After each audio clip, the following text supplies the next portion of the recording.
8h20, lycée Modène de Grand-Bassam, lancement des épreuves orales du brevet d'études du premier cycle. Abrément, candidate au BEPC 2019, fait partie des premiers élèves à passer dès les premières heures d'épreuves orales. Elle tente de comprendre ce texte écrit en anglais. J'ai lu le texte, c'est pas difficile. Il y a les mots qui sont durs dedans et puis il y a les mots qui sont faciles que je peux comprendre aussi. À son tour de passage, c'est le trac. 10 minutes plus tard, Abrément nous fait le point de son entretien. Je me suis donné un peu à fond. Avec tout ce que j'ai fait, je crois que ça s'est bien passé un peu. Il y a quelque chose qu'il a oublié de dire. C'est l'oubli. Le job de mon papa, son métier, il avait oublié le nom. Comment on dit son anglais, donc j'ai dit son français. Il est charpentier. Et puis il a dit menuisier, quelque chose comme ça. Dans la cour du lycée, les élèves sont plutôt confiants. Au départ, quand je suis arrivée, j'avais un peu peur. Mais puis j'ai parlé, j'ai pu surmonter ma peur. C'est bien passé dans l'autre, mais si j'ai fait des erreurs, je pense que j'ai une bonne note. En attendant le 17 juin pour les épreuves écrites, ce sont 773 élèves qui se verront interrogés durant 4 jours, ici, au lycée Modène 1 de Grand-Bassam.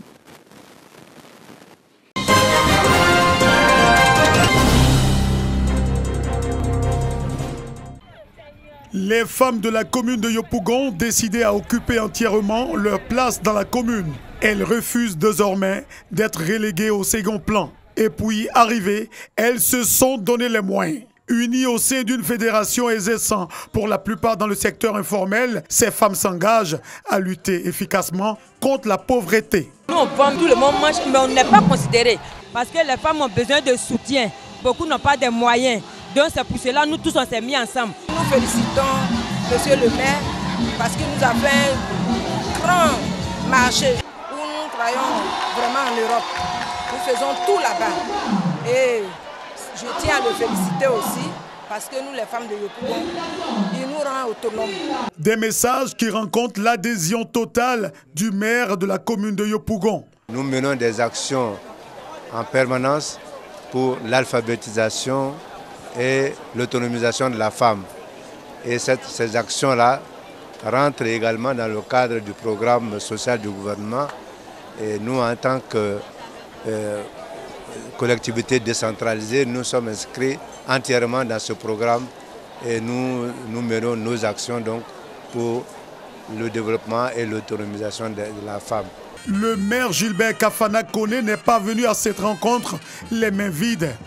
Il a comblé ces dames de cadeaux pour les encourager dans leurs initiatives.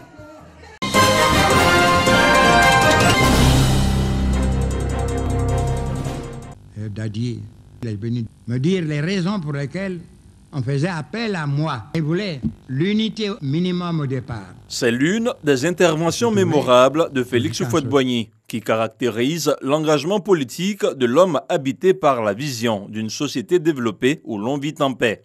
C'est justement à cet idéal qu'aspire l'association Houphouët nous parle, HNP, une organisation apolitique qui partage avec la jeunesse les réflexions sur le leadership rassembleur du père de la nation ivoirienne. C'est incontestablement un rassembleur.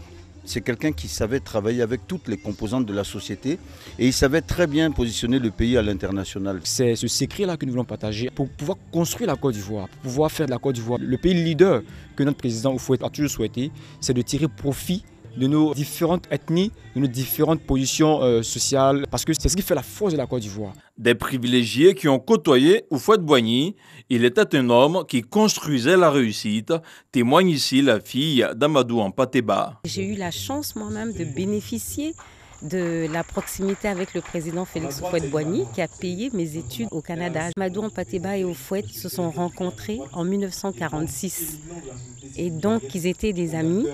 Amadou Ampateba et Houphouët avaient en partage des valeurs essentielles de tolérance, de paix, de dialogue. Pour les Houphouët-Fils de l'association culturelle et citoyenne HNP, l'avènement d'une génération de leaders excellents s'appropriant les valeurs du pardon, du dialogue et de la générosité va assurer à la Côte d'Ivoire un succès.